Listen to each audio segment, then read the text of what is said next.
This is Mile High. Do I want to tell the story or do I want to show the message? You've got a lot of work to do between Mile High. The time has come where we can know we have a responsibility, an ethical and moral responsibility. We have to do it better in order to move people along. Up, down, inside out. If you get your mind right, it is not. It is a receiver of thought. This love is my first technique. it's now time for the show.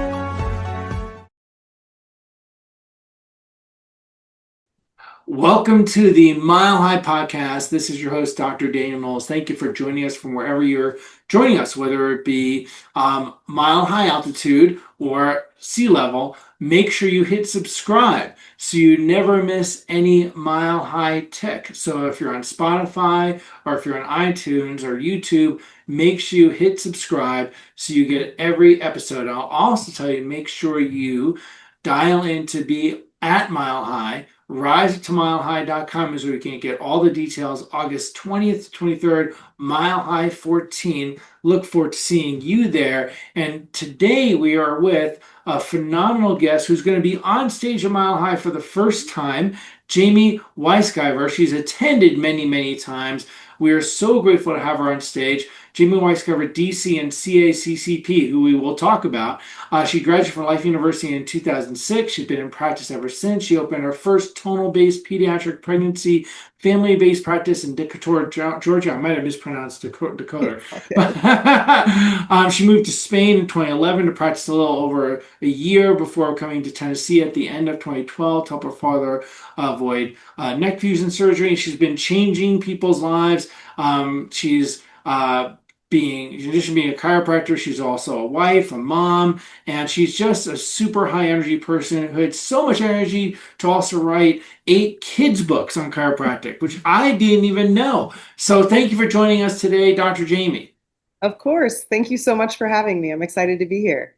We're glad to have you here. Now, first of all, I like to say I've met you many times by attending Mile High. That's actually how I got to know you. So tell me why you kept coming back to Mile High. Because it is just a great seminar that provides principle and purpose. And I feel so many chiropractic seminars that we go to aren't chiropractic. And they're not promoting the principle. They're not talking about the power of what it is to release a subluxation and how that truly changes lives. So for me, I love attending seminars and I love supporting those missions that are in that like-mindedness and just guarding the sacred trust. And I feel that that's exactly what Mile High helps to do. I'm so glad you said that way, because when I put on the first Mile High event, I said I was sick and tired of having not a chiropractic event in the state of Colorado. There was all kinds of various things. And I remember when we sent out the first thing, someone posted a picture, said, finally, an actual chiropractic event in Colorado. So I'm glad you said that way. Now let's get to know you a little bit better. How'd you find your way into the chiropractic world? I felt spirit talk to me when I was 13 years old and tell me I was meant to be a chiropractor. And wow. I know, and it's kind of crazy and woo-woo, but that's innate, at its finest. And I had been adjusted a few times in my life because it was one of those salon experiences. Like you go to the hairdresser with your mom or the nail salon and you want to get it done too. So I was like, ooh, I'm at the chiropractor's. I want adjusted. And so he was very much an insurance, physical therapy-based chiropractor. So if he told my parents to keep bringing me back, they didn't listen, but I don't really think he did because he wasn't very principled. And also we lived 45 minutes away from his office. So it was convenient for my parents to get adjusted by them on their way home. So it was challenging for them to drive, pick me up and whatnot. So really my first experience of regular routine chiropractic care was when I started at Life University at the age of 22. Wow. And I just anchored in from the moment that I heard that voice of spirit tell me that I was meant to be a chiropractor. I didn't waver. And even though at the time I joined, or I should say moved to Atlanta to go to Life University, it was right during all of the accreditation issues in 2002. But I just kept firm. I just knew that there was a purpose and a reason that this was what I was supposed to do. And it really became evident to me so much as we became warriors in this profession through our experiences with the accreditation. I love it. And so then why, at that point, what led you to Life University? I'm from Dayton, Ohio. And Ah, my family was like, well, you can go to Iowa. And I'm like, yeah, no. And so my grandparents lived in Florida. So every year when we would drive down 75 of Florida, we would see Life University on the highway. And we knew it was ah. also a chiropractic school. So I kept looking into it more and more. And I was like, I really want to go to school in hot Atlanta. That's not snow. It's not Davenport. Like, let's do this. So I really honestly chose it based on weather. And then I really started to learn about Life University and that it was so subluxation based. And, Dr. Sid, and I didn't know if he was crazy or if he was like right on, especially because of everything with the accreditation stuff. But it just turned out beautifully. So Life just felt like it was the right place for me to be because of the warmth. I loved the campus. I loved the people when I went there, and it just worked out beautifully. So those billboards did something, huh? Yeah. It had a vision. I mean, it was just a simple Yeah, highway sign, exit 260, and I saw it yeah. every time from the There you time I go. was 13 years old. How funny that is. Okay, so then you walk into Life University, and you said you have a high volume tonal practice. How'd you end up doing tonal chiropractic? What does that mean to you? So with tonal work, I utilize BGI, biogeometric integration. I was actually taught by the most amazing woman of Sue Brown, the founder of BGI. And I got into BGI through Dr. Josh Siegel and Dr. Liliana Warner. They introduced me to that world. Also, Arnaud Bernier, Making Love to the Spine. And I just learned that there was a very gentle way that you could tap into an adjustment. I wanted it to be a little different for my art. I wanted to be very specific, but I wanted to be super honoring to the body. And so that was my journey in that. And then to me, I always wondered, well, if the body's so amazing to heal itself, then why do we subluxate and not self-heal all subluxations? And I felt like BGI and Dr. Sue's definition of subluxation being an unintegrated life experience really like solved that for me. And so I just took it and ran, and it's just been beautiful. So, as most of us know, BGI is not a technique, it's an approach. So I can use whatever way that I want to adjust in my office. So I do very crunchy adjustments as well. I am, an upper cervical focused chiropractor. I love Logan technique though as well. I do Webster technique. I'm certified in that. But so you'll hear some joint farts in my office, but really it's just gentle and honoring and just as specific as I can be for them. And then, how did you end up where you live now? So they wanted to fuse my dad's neck. When I was moving back from Spain after a not so beautiful experience in life, when I was over in Spain in heaven and hell at the same time, which I will share that story at the Mile High stage. But after that, I came back to heal from that experience in my life. And they wanted to fuse my dad's neck. And I originally went back to Atlanta, but then as soon as I found out what they were wanting to do to my dad, I was like, no. And he lived 45 minutes to an hour away from a chiropractor. So I just packed our stuff out of our apartment in Atlanta, moved up here to stay with him, started adjusting him, went to a local Amish community, started adjusting the Amish community, then was adjusting like almost 70 people out of my car with 2 portable tables before I know it, in like 2 states and 3 counties.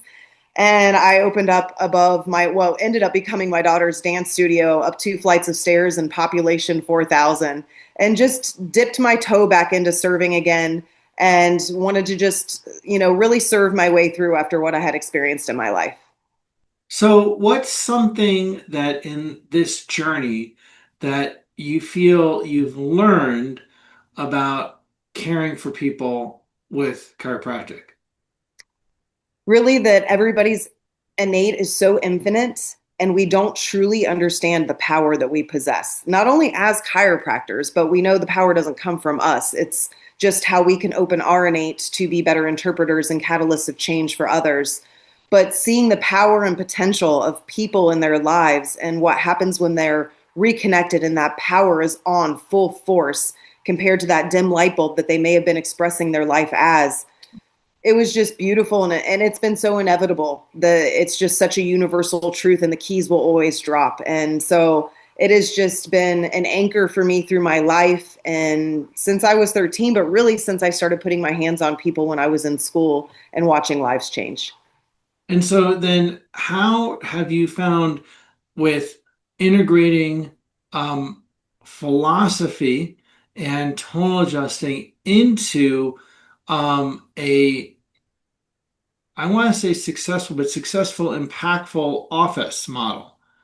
So you just got to tell the truth. We can't water it down. And I make sure everybody knows what happened at the first chiropractic adjustment and then what happened after that, and that a woman was adjusted with heart issues and then that changed. And so I really explain what it's about and that it is about a big idea, not just musculoskeletal conditions or addressing symptoms. In my doctor's report, there's an area that specifically says we do not address or treat any conditions or symptoms. We are here to restore the life force and turn the power back on.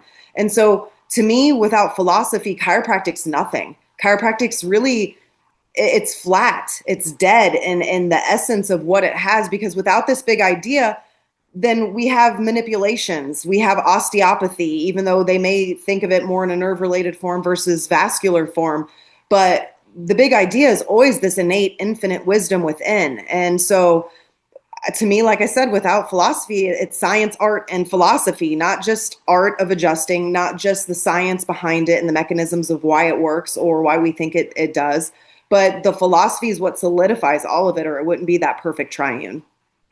Do you feel like that's something that we, as a chiropractic profession, confuse people on treating symptoms and conditions?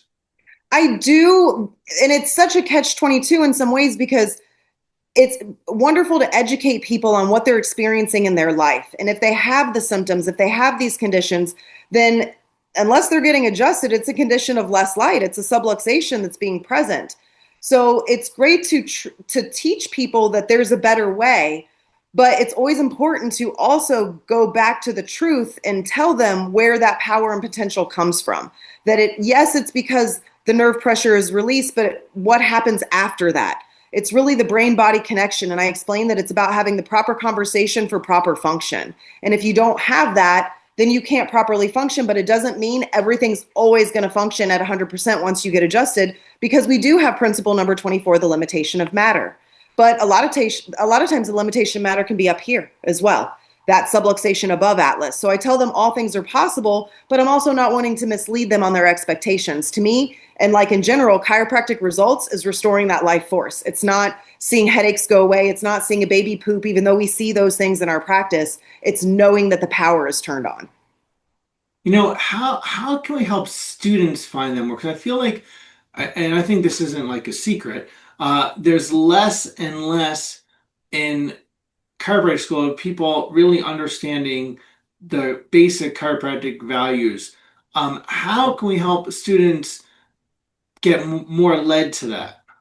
So that's a great question. I'm actually involved in the student task force through DE, Dynamic Essentials, and having students come to seminars like Mile High, like Dynamic Essentials, finding a mentor that is principled based, going and shadowing offices that run based on subluxation and really, subluxation alone, and seeing the success, seeing the life changes. You'll see the stories there. If it's a good, busy office, you can sit in there for an adjusting shift, and you're going to hear testimonies. You're going to hear people express something that's different than what they once thought chiropractic was or what their school's leading it to be. So, really, we just need to reach out to the students, love on them, support them. If we're at a seminar, take them out to lunch, fill their cup, connect with them, give them our numbers, just be there for them. And don't do it because we expect anything in return. Do it because it's our principle of this profession and we love what we do. We want chiropractic to stay pure. So it's up to us to do it, not because we get paid to do it. So is there a moment you can think of, or maybe either a moment or a place or something you read where you felt, I know you said about being called to be a chiropractor and being in Life University, but is there a place once you were in or a conversation where once you had enrolled in school where you said, oh, this is bigger than me? Yes. Oh, wow. What a good question. So when I was in high school, obviously females are very hormonal when they're going through everything in high school. So I just had a really rough upbringing in some ways after my parents got divorced. My stepmother was a heroin addict, an alcoholic, and manic depressive. And so I just had a rough time, and I was very suicidal in high school and decided that I wanted to take my own life. And this was in my sophomore, junior year of high school. And I had a flat tire one morning and wasn't able to make it to school on time. And I changed my tire, got my spare on, got to school. And when I walked in, like, I didn't understand quantum physics or energy or frequency really, but basically the frequency was off. This was not what I was used to walking into. It was very heavy, very somber. People were crying when I looked in classrooms, and I'm like, what the heck did I miss this morning? And my best friend runs out of the room that she's in, which was directly across from my hallway, and she hugs me and told me that one of our mutual friends, which was really more like a classmate than a good friend. I was closer with his girlfriend, but he had decided to take his own life. And I saw the detriment of what it did to my school, what it did to my community, how it even was interpreted in my own self. And I was a cheerleader in high school and he was my wrestler. So basically what that means is I would put like posters on his locker to root him on. I would bake him cookies and things like that. And so it really it was a right hook to me as far as I can't do this. This isn't my decision. So flash forward to where I was 16 at that time in 1996, and then flash forward to 2002, and I'm sitting in Dr. Rabin's philosophy class for 101 in chiropractic. And he says, chiropractic was founded on September 18th, 1895. And my heart expanded because September 18th, 1996 was the day that my friend took his life.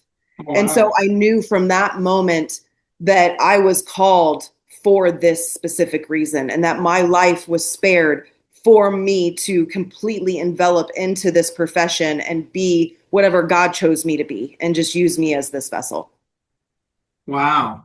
Wow. This is all very heart opening. And I got to ask, did somewhere along that way, did any of this intertangle with deciding to write children's books?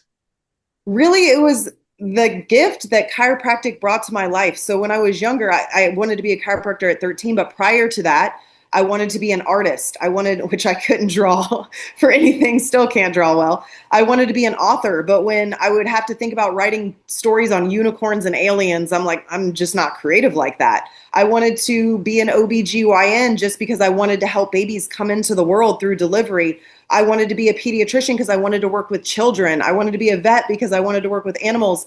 And chiropractic has brought all of those things full circle for me. I wanted to even be involved in music because I love music so much. So I am able to write children's books because I use chiropractic and the human body and neurology as that avenue. I'm able to adjust band members and just do really fun things with musicians. I'm able to attend labors and be there for women at their greatest time of need and watch babies be born into this world, and work with children because I have a generational practice, but I see a lot of babies and kids and I adjust animals too. So it's like I got everything I wanted because of chiropractic. So it's just so beautiful.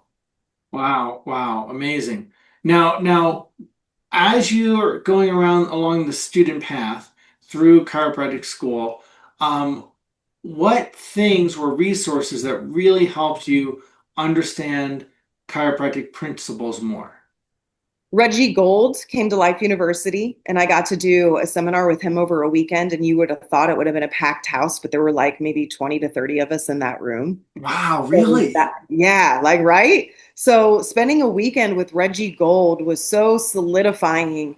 Spending time with Sue Brown, connecting with Dr. Jeannie Ohm, having Dr. Arnaud Bernier as my first mentor. He came and spoke at Life, not the seminars, what did we have? Assembly on Thursday. And it was the day of my birthday, my 23rd birthday. And I would read the book, A Deep Breath of Life from Alan Cohen. And so that day, the word was integrity for April 10th.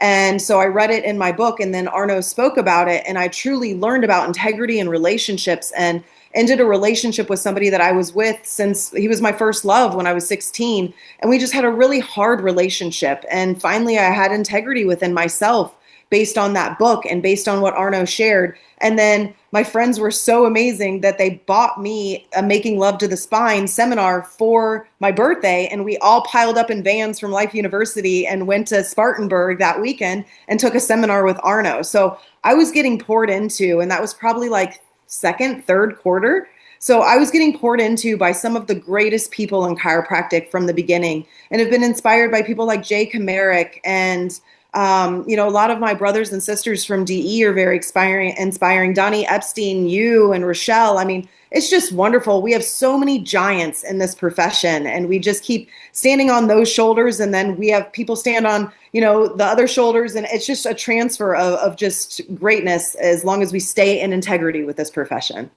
I have to ask something just listening to that. How important do you feel it is for chiropractic students to go to seminars overall outside the classroom? I think it is really crucial, because when I graduated, I had so much like faith and knowing because I had put my hands on other people at seminars. I had learned at BGI seminars and, did maybe 20 adjustments in a weekend, where sometimes you don't even get 20 adjustments in 2 months through clinic, And so it's not poseology in class. It's really like getting in there and learning and exploring. And I chose life because they taught so many different techniques. I wanted to be more diversified, even though I didn't know what that meant. But I wanted to really have something for everyone. And so going to these seminars gives you those tools. But not only that, the people that you meet at these seminars are amazing. Like, I have friends that I am still in contact with that came from other schools, but I met them at a BGI seminar or a Making Love to the Spine seminar, or, people that came down from other schools and attended those seminars too. It's just beautiful. And then you form this network of people that you can stay in contact with, shoot questions off of. So like, as a student, it's one of the most important things you can do. You don't want to just keep your tunnel vision into school. Really, it's going to honestly make you burn out in a big way too. Keep that fire lit, because it's so worth this profession to have this passion. Yeah, I was at a Sherman Board of Trustees conversation with students who were there, and we kind of gathered with students, talked to them, and Christopher Kent said something. Someone asked in the audience, what's the most important thing you could do? And I was kind of surprised that Chris Kent answered this question. And his knee-jerk answer was, go to as many seminars as possible while you're a student. He said, because they're going to be 10 times the price when you graduate. Yeah. And also, you're not going to go once you graduate because you're going to be busy setting up a practice. It's going to be harder for you to do it. And you're just going to, you won't end up following through as you are a student. And it's vital. I cannot say, I went to Sherman. I felt my education was stellar, but I really learned chiropractic outside the classroom. And that's unfortunate. I would like the educational system overall to be different. I know you would too, and many of us. And at the same time, any students listening to this, like, get to Mile High, get to DE, go to the analysis programs, go to all kinds of different ones, go to a network program, go to BGI, go to whatever, go to Gonstead programs. You have to learn things other than what you're being taught in the classroom, so you have a broader base of knowledge. Go to ICPA programs and so on. And I don't think people realize that in school, because they just think, oh, well, I'm paying for this education. And it's more important than people realize. Yeah. Do you think DE was an important thing for you to have gone to? Crucial, to be honest. I think DE has been one of the most life-changing experiences of my life. I started as a student in 2002 when I first quarter. Dr. Liliana Warner took me to my first DE, and I got in that room and saw the magnitude, because that's when DE was huge. And I saw Dr. Sid, but one of the most prominent things in my life is that I saw Dr. Paula Hedgelon on stage. And I was like, women can do this? Like, women can be rock stars in chiropractic? Ooh.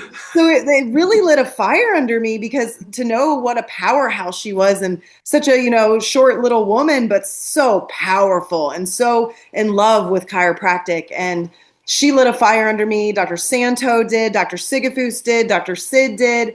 And so I was all in after that first DE. And then, I kind of didn't go as much as I should have as a student, because I didn't really think about it. I would go for the social aspect, not so much what I was thinking I could get out of it. And then like I said, I've gone to Making Love to the Spine and BGI. But DE, when I went through what I did in Spain, that was my grounding place to go back to. That was where I knew that people had really been trying to fight for me and just really pray for me and hope that things would turn out in a different fashion. But when I came back, I needed to really get anchored again to the principle. And so I started going back to DE in 2012 and just, I think I've maybe I missed about when my daughter, who's now 11, was born. I missed about a year or so as I was going through those transition parts of her life, but got myself back there as soon as I was done through the major, hardships of breastfeeding and could be a little more detached from her for as long. And so it's just been everything to me. And I wouldn't be speaking. I wouldn't be writing kids' books, honestly. I wouldn't be teaching continuing education or any of the things that I'm lucky to do in our profession if it wasn't for the healing that occurred and the tribe that I have,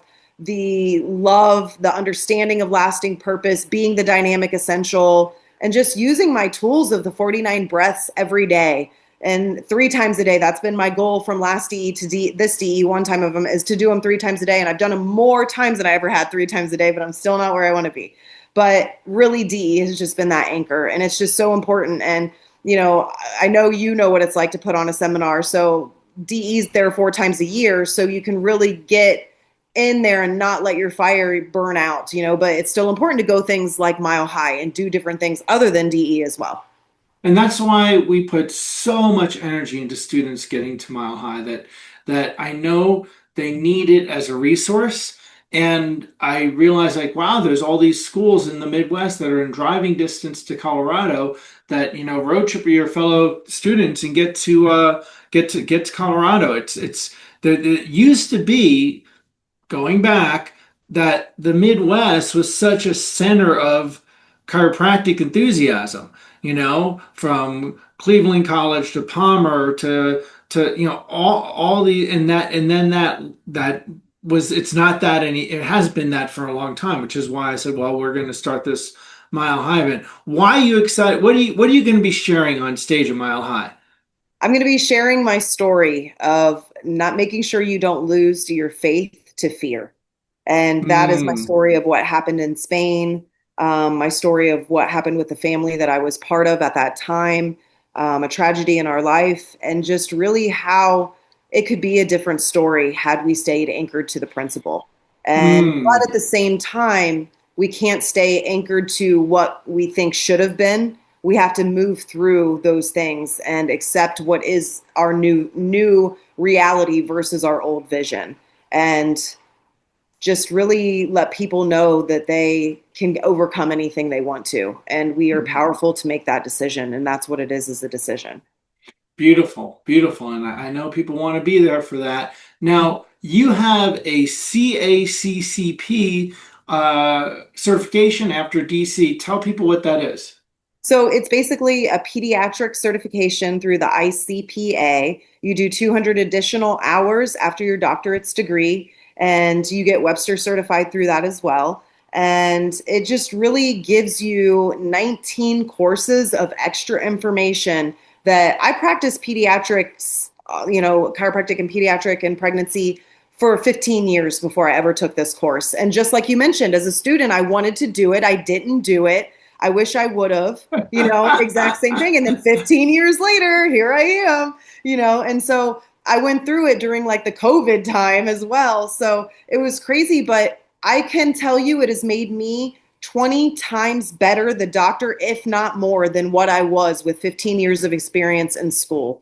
And it has really made me hone in on my skills, I just always want to keep learning. I'm even excited. I almost have all of my continuing education for the entire year, but I still think I want to take this 4-hour class by Dr. Drew Rubin at the end of the year online, just because it seems so amazing. So I just really always want to keep learning and keep giving my community and these children more of what I can have through my gift. I don't want to take it for granted. Chiropractors were jailed for this, So I need to be as serious about it as they were. If I'm not going to jail for it, then I need to really tune in all ways that I can.